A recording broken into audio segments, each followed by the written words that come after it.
बस कुछ तिनके और फिर मेरा घर इतना मजबूत होगा कि पहाड़ भी हिल जाए, पर ये घोंसला नहीं। रानो अपनी पूरी ताकत लगाकर एक भारी टहनी खींच रही थी। तभी अचानक धूप गायब हो गई और पूरा जंगल सन्नाटे में डूब गया। ये अचानक सन्नाटा क्यों छा गया? पंछी चहकना बंद क्यों हो गए? तभी अचानक बिना किसी चेतावनी के हवा का एक ऐसा बवंडर आया जिसने रानो का घोंसला नहीं बल्कि वो पूरी डाल ही तोड़ दी जिस पर वो घर बना रही थी। नहीं, मेरा घोंसला तो गया ही, मेरा पेड़ भी टूट गया। अब मैं कहाँ जाऊंगी? रानो अब बेघर थी और आसमान से बारिश की पहली ठंडी बूंद उसकी आंख पर गिरी जो उसके आंसू में मिल गई। रानो टूटी हुई डाल के पास बैठकर रो रही थी। तभी नन्ही चींटी रानी और गिल्लू गिलहरी वहां पहुँचे। रानो बहन, आंसू पोंछो, तुम अकेली नहीं हो। हम चींटियां मिलकर बड़े से बड़ा बोझ उठा सकती हैं। और मैं चिकनी मिट्टी लाऊंगा। हम ऐसा घर बनाएंगे जो कभी नहीं टूटेगा। चींटी की सीटी बजते ही सैकड़ों चींटियां कंकड़ ढोने लगी। गिल्लू लकड़ी से ढांचा बनाने लगा और रानो मिट्टी का लेप लगाने लगी। अरे वाह, जो काम मैं अकेले नहीं कर पा रही थी, आप सबके साथ मिलकर वो तो खेल बन गया। शाम होने तक एक बहुत ही मजबूत मिट्टी का घोंसला बनकर तैयार हो गया। शुक्रिया दोस्तों, आज मुझे समझ आया कि एकता में कितनी शक्ति होती है। मिलजुल कर हर मुश्किल आसान हो जाती है। वक्त गुजरा, सरगर्मी से सर्द मौसम भी आ गया और रानो चिड़िया अपने नन्हे से मिट्टी के घर में आराम कर रही थी। तभी अचानक आसमान से एक दोस्तों, ये रहे हमारी आज की वीडियो के प्यारे सब्सक्राइबर्स और फॉलोअर्स के नाम। शुभी सोम्या, मुस्कान, नेहा आशा, मंदिर अंसारी, मनीषा। जो नहीं चुने गए, चिंता मत करो, अगली बार तुम भी बन सकते हो जंगल के सुपरस्टार। दोस्तों, अगर आप भी चाहते हैं मैं आपका नाम अपनी कहानी में लूं, तो देर किस बात की, जल्दी से कमेंट करके अपना नाम हमें भेजें। आफत आ गई। ए छोटी चिड़िया, जल्दी निकल यहाँ से।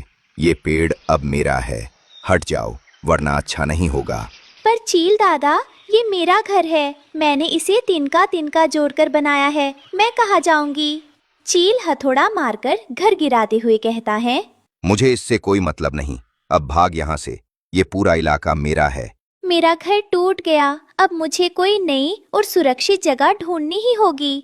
रानो उड़ते उड़ते जंगल के दूसरे कोने में एक बड़े तालाब के पास पहुंची। वाह, ये तालाब कितना सुंदर है। अगर मैं इन कमल के फूलों के ऊपर अपना घर बनाऊं तो शायद चील यहाँ नहीं आएगी। यहाँ तो चारों तरफ पानी ही पानी है। टर टर, अरे ओ चिड़िया रानी, यहाँ क्या कर रही हो? मेंढक ढाई, मैं यहाँ कमल के फूल पर अपना घर बनाना चाहती हूँ, क्या मैं यहाँ रह सकती हूँ? नहीं नहीं, यहाँ बिल्कुल मत रहना। रात को यहाँ मछलियाँ इतना शोर करती हैं कि तुम सो नहीं पाओगी। और देखो, यहाँ काई बहुत है, तुम फिसल जाओगी। आगे जाओ, आगे। रानो फिर उड़ चली और एक ठंडी पहाड़ी गुफा के पास पहुँची। यहाँ तो बहुत शांति है, कोई शोर भी नहीं है और कोई मुझे देख भी नहीं पाएगा। यहाँ अंदर जाकर देखती हूँ, शायद यही मेरा नया घर है। जैसे ही रानो अंदर गई, उसने दिया जलाया। तभी उसे अजीब सी आवाजें आईं। अरे बाप रे, ये क्या है? इतने सारे चमगादड़। यहाँ से निकलो, ये हमारी जगह है, हमें रोशनी पसंद नहीं। बचाओ, भागो, यहाँ तो रहना नामुमकिन है, यहाँ तो रोशनी ही नहीं आती। रानो बुरी तरह थक गई थी। वो एक बड़े पत्थर पर बैठ गई। उफ, मेरी पीठ पर इतना भारी कौन बैठ गया? रानो उछलकर दूर हट जाती हैं। अरे, आप तो पत्थर नहीं, कछुआ दादा है। माफ कीजिए, मैं बहुत थकी हुई हूँ। मेरा घर टूट गया और मुझे कहीं जगह नहीं मिल रही। रानो बेटी, उदास मत हो, अकेले भटकने से कुछ नहीं होगा। उस सामने वाले पहाड़ के पीछे दोस्ती का पेड़ है, वहाँ जाओ, तुम्हें सहारा जरूर मिलेगा। रानो कछुआ दादा की बात मानकर तालाब पार करने लगी। तभी उसकी नजर एक जाल पर पड़ी। बचाओ, कोई मुझे बचाओ, मैं इस जाल में फंस गई हूँ। घबराओ मत छोटी मछली, मैं अभी आती हूँ। अपनी चोंच से जाल को तेजी से काटने लगती है। लो, तुम आजाद हो। शुक्रिया रानो, तुमने मेरी जान बचाई है। अगर तुम्हें कभी जरूरत पड़े तो मुझे पुकारना। रानो आखिरकार दोस्ती के पेड़ पर पहुंच गई, पर वहां एक भी तिनका नहीं था। हाय रे मेरी किस्मत, जगह तो मिल गई पर सूरज डूब रहा है और मेरे पास घर बनाने के लिए एक भी दिन का नहीं है। अब मैं रात कहाँ बिताऊंगी? रानो, परेशान मत हो, मैं अपनी सहेलियों के साथ तुम्हारे लिए कुछ लाई हूँ। तुम यहाँ कैसे मछली रानी? ये देखो, ये खास समुद्री घास है। ये बहुत मजबूत है और कभी नहीं टूटती। इसे लो और अपना घर बनाओ। अरे वाह, ये तो बहुत बढ़िया है। शुक्रिया दोस्तों। रुको रानो, सिर्फ घास से घर मजबूत नहीं बनेगा। हम तुम्हारे लिए पेड़ों की गोंद और गीली मिट्टी लाए हैं। अरे गिलहरी बहन, आप फिर से मेरी मदद क्यों कर रही है? क्योंकि तुम बहुत अच्छी हो। हम सब मिलकर इस घर को इतना पक्का बना देंगे कि कोई इसे हिला भी नहीं पाएगा। चलो जल्दी करो। रानू का घर लगभग तैयार था, तभी वही पुरानी चील फिर से आदम की। तो यहाँ छिपकर महल बना रही है ये नन्ही चिड़िया। तुझे क्या लगा था कि तू मुझसे बच जाएगी? मैं तेरा ये घर और तेरा घमंड दोनों आज अभी तोड़ दूंगा। चील दादा, अब बहुत हो गया। मैंने आपका क्या बिगाड़ा है? ये घर मेरा नहीं, हम सब दोस्तों की मेहनत है। मेहरबानी करके यहाँ से चले जाइए। खामोश, छोटी मुंह और बड़ी बात। अब देख मैं इस घर के कैसे परखच्चे उड़ाता हूँ। खबरदार, रानो अब अकेली नहीं है। ए दोस्तों, हमला करो। तुम छोटे छोटे जीव मेरा क्या बिगाड़ लोगे? चलो हट जाओ मेरे रास्ते से। जैसे ही चील ने पंख फड़फड़ाए के किनारे से मछलियों ने मोर्चा संभाल लिया। सहेलियों, वक्त आ गया है एहसान चुकाने का। मछलियों ने पानी की फुहार मारी, गिलहरियों ने फल फेंके और बाकी पक्षियों ने चील को चोंच मारनी शुरू की। उफ, ये पत्थर जैसे फल मुझे कहाँ से लग रहे हैं? मुझे चोट लग रही है। रुको, बंद करो ये सब। चील अपनी दुम दबाकर आसमान की ओर भाग गई और फिर कभी उस जंगल की तरफ मुड़कर नहीं देखा। अब रात हो चुकी थी। रानो अपने मजबूत और सुंदर घर में बैठी थी। उसके साथ उसके सारे दोस्त थे। आज मुझे समझ आया, घर सिर्फ तिनकों से नहीं बल्कि प्यार और दोस्तों की मदद से बनता है। मेरा घर अब सबसे प्यारा है। रानो अब अपने मजबूत घर में खुशी खुशी रह रही थी। रानो ने तय कर लिया था कि अब कोई भी पक्षी बेघर नहीं होगा। उसने बरगद के एक पुराने और मजबूत पेड़ के नीचे अपनी पाठशाला बनानी शुरू की। बस थोड़ा सा गोंद यहाँ और ये मजबूत कुर्सी यहाँ। बच्चों के लिए बैठने की जगह एकदम साफ होनी चाहिए। रानो, ये देखो, मैं तालाब के किनारे से सबसे चिपचिपी मिट्टी लाया हूँ। इससे स्कूल की दीवारें पत्थर जैसी मजबूत हो जाएंगी। बहुत अच्छे गिल्लू, देखो हमने मिलकर कितनी जल्दी स्कूल का ढांचा तैयार कर लिया। अब यहाँ जंगल के बच्चे निडर होकर हुनर सीखेंगे। देखते ही देखते लकड़ी, घास और मिट्टी से एक बहुत ही सुंदर और मजबूत नन्हा स्कूल बनकर तैयार हो गया।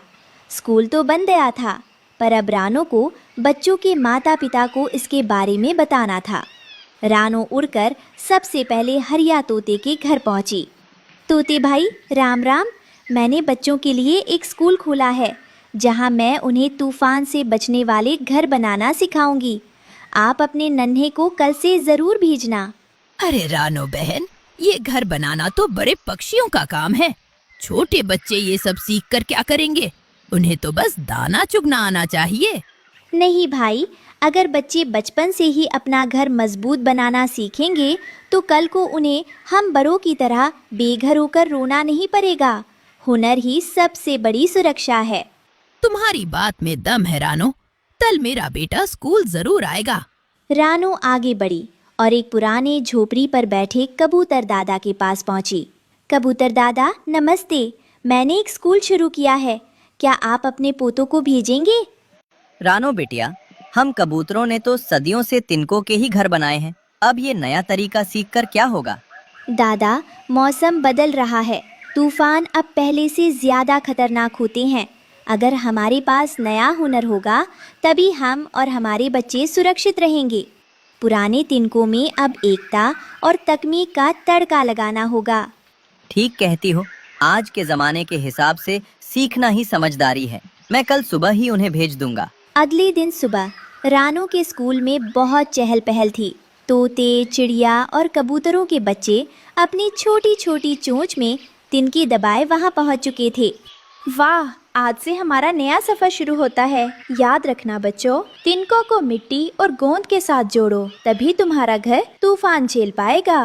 रानो दीदी, आप तो बहुत अच्छी टीचर है। अब हमें तूफान से डर नहीं लगेगा।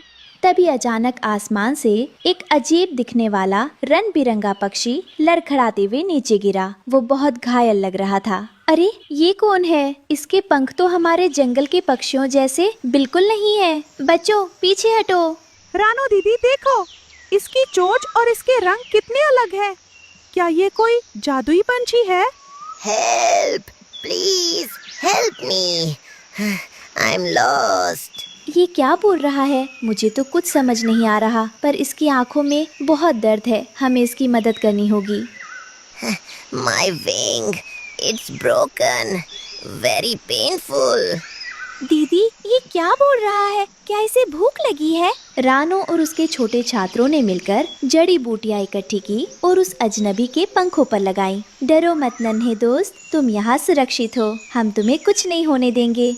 कुछ दिन बीते, तभी जंगल में फिर से वही डरावनी चीख गूंजी। सब पक्षी डर के मारे छिपने लगे। रानो दीदी भागो, वही दुष्ट चील वापस आ गई है। तुम सब स्कूल के अंदर जाओ, मैं देखती हूँ। रानो ने देखा कि चील हमला करने नहीं आई थी। वो जमीन पर पड़ी तड़प रही थी और बहुत कमजोर लग रही थी। रानो, मुझे माफ कर दो। मैं बहुत बीमार हूँ। प्यास के मारे मेरा गला सूख रहा है। चील दादा, आप इस हाल में? रानो के मन में पुरानी बातें याद आने लगी कि कैसे चील ने उसका घर तोड़ा था और उसे डराया था।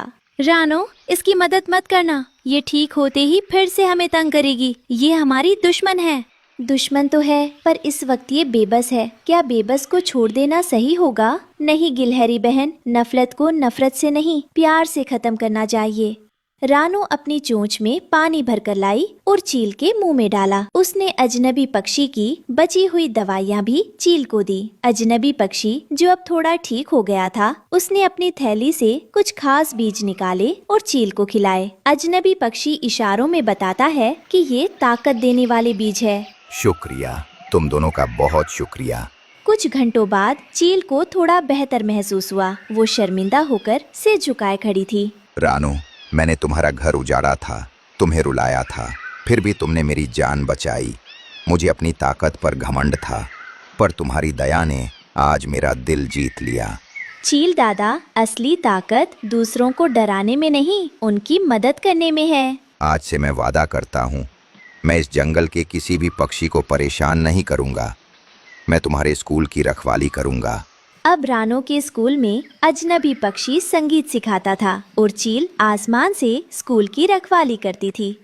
देखा बच्चों, दया और माफी से हम दुश्मन को भी दोस्त बना सकते हैं। तो बच्चों, देखा आपने, जो दूसरों के काम आता है उसकी मदद के लिए पूरी दुनिया खड़ी हो जाती है। एकता और भलाई में ही सबसे बड़ी जीत है। दोपहर में रानो चिड़िया ने देखा कि बंटी और बबली कबूतरी अपने बेटे को तो उड़ना सिखा रहे हैं, पर उनकी नन्ही बेटी लूसी एक कोने में बैठी उदास नजरों से स्कूल की तरफ देख रही है।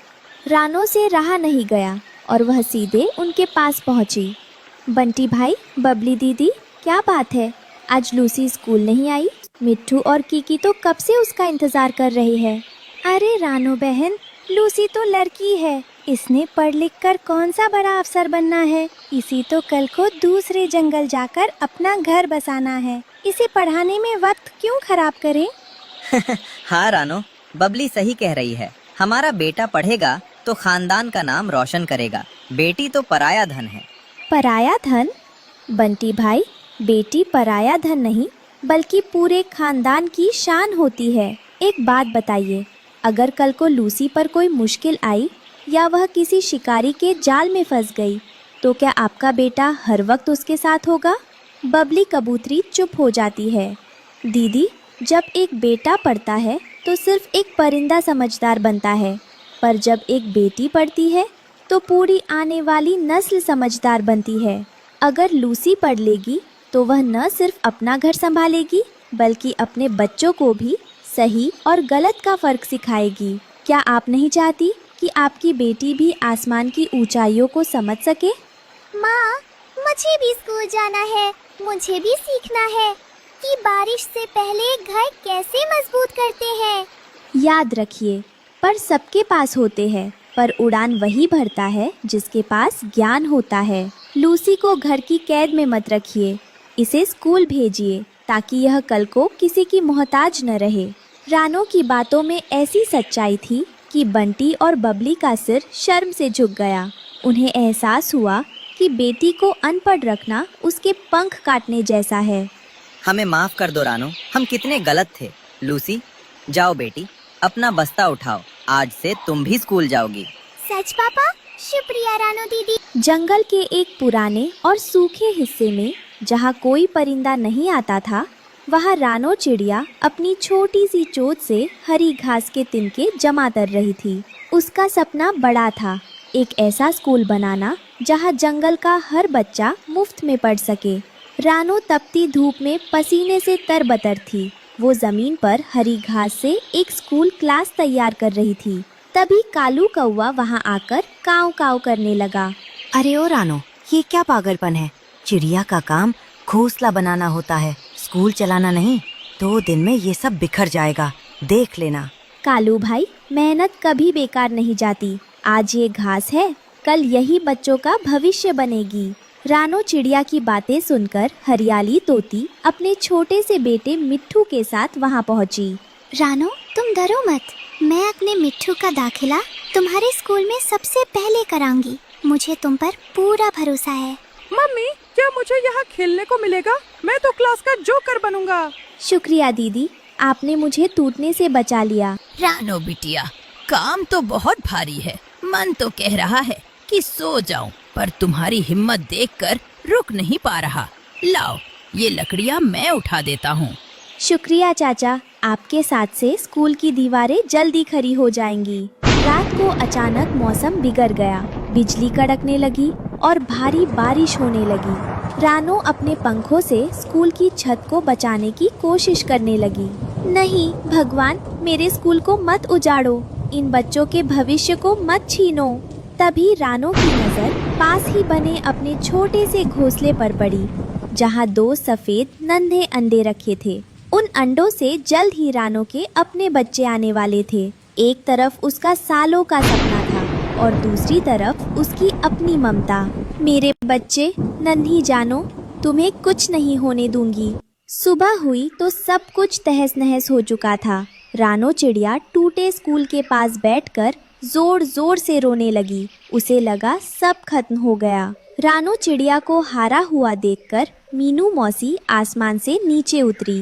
रानो, उठो, जो हार मान ले वो रानो नहीं हो सकती। तूफान तो सिर्फ ये देखने आया था कि तुम्हारे इरादे कितने पक्के हैं। फिर से शुरू करो। आप सही कह रही है मौसी, मैं फिर से तिनका तिनका जोड़ूंगी। रानो ने फिर से स्कूल खड़ा किया। बंटी कबूतर अपने बेटे कीकी को लेकर आया, पर वो पढ़ाई को समय की बर्बादी मानता था। रानो, बच्चा पढ़ेगा तो दाना कब चुगेगा? क्या पढ़ाई से पेट भरता है? बंटी भाई, पंख उड़ने के लिए होते हैं, पर ज्ञान ये सिखाता है कि किस दिशा में उड़ना है। अगर कीकी पढ़ेगा तो वो सूखे जंगल में भी पानी और दाना ढूंढ लेगा। पढ़ाई पेट नहीं भरती, पर पेट भरने का सही रास्ता दिखाती है। पापा, मुझे भी समझदार बनना है। बंटी सोच में पड़ गया और पहली बार पढ़ाई की अहमियत समझी। जंगल के बीचों बीच बहती एक शीतल नदी का किनारा, जहां अक्सर दोपहर के वक्त जंगल की सभी चिड़िया पानी पीने और अपनी थकान मिटाने आती है। आज यहाँ बबली कबूतरी अपनी गपशप की महफिल जमाए बैठी थी। अरे बहनों, सुना तुमने? रानो अब उन छोटी बच्चियों को भी स्कूल बुला रही है। अरे भाई, उन्हें पढ़ाकर क्या होगा? आखिर उन्हें भी तो कल हमारी तरह घोंसला ही संभालना है और दाना ही चुगना है। क्यों बेकार में बच्चों को थका रही है? तभी रानो चिड़िया वहाँ मटका भरने आती है और बबली की बात सुनकर वहीं रुक जाती है। बबली दीदी, घोंसला संभालना कोई छोटी बात नहीं है, पर घोंसले को सुरक्षित रखना बड़ी बात है। क्या आपको पता है कि जब शिकारी जाल बिछाता है तो वो सबसे पहले उन परिंदों को फंसाता है जो नासमझ होते हैं? मतलब? दीदी, जब एक बेटा पढ़ता है तो सिर्फ एक व्यक्ति शिक्षित होता है, पर जब एक माँ पढ़ती है तो पूरा खानदान पढ़ता है। एक पढ़ी लिखी माँ को पता होता है कि आने वाले तूफान का सामना कैसे करना है, बच्चों को बीमारियों से कैसे बचाना है और शिकारी के बिछाए जाल को कैसे पहचानना है। क्या आप नहीं चाहेंगी कि आपकी बेटियां अपनी सुरक्षा खुद कर सके? रानो की बात सुनकर वहाँ पानी पी रही सभी चिड़िया रुक गई। गोरी कौवी जो पास ही के पत्थर पर बैठी थी आगे आई। रानो की बात में दम है बबली। हम सिर्फ घर संभालने के लिए नहीं बनी, हमें अपने बच्चों का ढाल भी बनना है। रानो, आज से सिर्फ बच्चियां ही नहीं, दोपहर के वक्त जब घर के काम खत्म हो जाएंगे तो मैं और जंगल की बाकी औरतें भी तुम्हारे पास सीखने आएंगी। कालू ने जब अपने घर देखा कि उसकी पत्नी गोरी और बेटा जग्गू दोनों बदल रहे हैं तो वो टूट गया। कालू, अगर तुम पढ़े होते तो तुम्हें पता होता कि दूसरों को गिरा कर नहीं, साथ लेकर बढ़ा जाता है। देखो, पढ़ाई ने हमारे जग्गू को कितना सलीका सिखा दिया है। मुझे माफ कर दो, मुझे लगता था कि ताकत सिर्फ चोंच और पंजों में होती है, पर आज समझ आया कि असली ताकत दिमाग में होती है। स्कूल सज चुका था। आज सिर्फ बच्चे नहीं बल्कि जंगल की सभी फीमेल बर्ड्स और वे पिता भी आए थे जो पहले विरोध कर रहे थे। शिक्षा वो चाबी है जो हर दर का ताला खोल देती है। चाहे बेटा हो या बेटी, बच्चा हो या बड़ा, ज्ञान पर सबका हक है। जो माँ बाप अपने बच्चों को स्कूल भेज रहे हैं वो उन्हें पंख नहीं, पूरा आसमान दे रहे हैं। रानो, मुझे भी पढ़ना है। मैं अब सिर्फ बातें नहीं, अच्छी बातें फैलाना चाहती हूँ। मम्मी भी पढ़ेगी, पापा भी पढ़ेंगे। हमारी उड़ान सबसे महान। रानो चिड़िया के उस हरी घास वाले स्कूल ने जंगल की तस्वीर बदल दी। रानो चिड़िया के घोंसले में रखे वे 2 अंडे भी अब फूट चुके थे। स्वागत है नन्हे फरिश्तों, तुम्हारी माँ ने तुम्हारे लिए एक ऐसी दुनिया बनाई है जहाँ तुम्हें किसी का गुलाम नहीं बनना पड़ेगा। तभी पूरा जंगल रानो के घोंसले के पास इकट्ठा हो गया। हर कोई नए मेहमानों के लिए कुछ न कुछ उपहार लेकर आया था। रानो, बहुत बहुत बधाई हो। देखो, ये फूल तुम्हारे बच्चों के लिए। क्या नाम रखा है तुमने इनका? इस नन्ही चिड़िया का नाम है गुड़िया और इस छोटे बेटे का नाम है कुकू। गुड़िया बड़ी होकर मेरी तरह सबको पढ़ाएगी और कुकू इस जंगल की रक्षा करेगा। रानो, आज मेरी लूसी ने भी अपनी पहली किताब पूरी पढ़ ली है। ये सब तुम्हारी और तुम्हारी शिक्षा की वजह से हुआ है। अब जंगल में एक नया खतरा मंडरा रहा था। एक चालाक लोमड़ी ने पक्षी का भेष बनाया और खुद को विदेशी पक्षी बताकर जंगल में दाखिल हुई। उसका इरादा मासूम पक्षियों को अपनी बातों में फंसाकर उनका शिकार करना था। भाइयों और बहनों, मैं दूर देश से आया हूँ। मेरे पास एक ऐसा जादुई पेड़ है जहाँ बिना मेहनत किए मीठे फल उगते हैं। जो मेरे साथ चलेगा उसे कभी दाना नहीं चुगना पड़ेगा। बहरूपिया की आवाज सुनकर सभी पक्षी, तोता परिवार, कबूतर परिवार और कौवा परिवार वहां जमा हो गए। बिना मेहनत के फल, ये तो कमाल की बात है। चलो भाई, चलते हैं। रुको चाचा, मैंने स्कूल में पढ़ा है कि हर चीज की एक पहचान होती है। इस पक्षी की बोली और इसके चलने का तरीका हमारे जैसा नहीं है। हमें पहले जांच करनी चाहिए। बहरूपिया सबको एक गुफा की तरफ ले जाने लगा। रानो ने स्कूल में जंगल का नक्शा और दिशाओं का ज्ञान पढ़ाया था।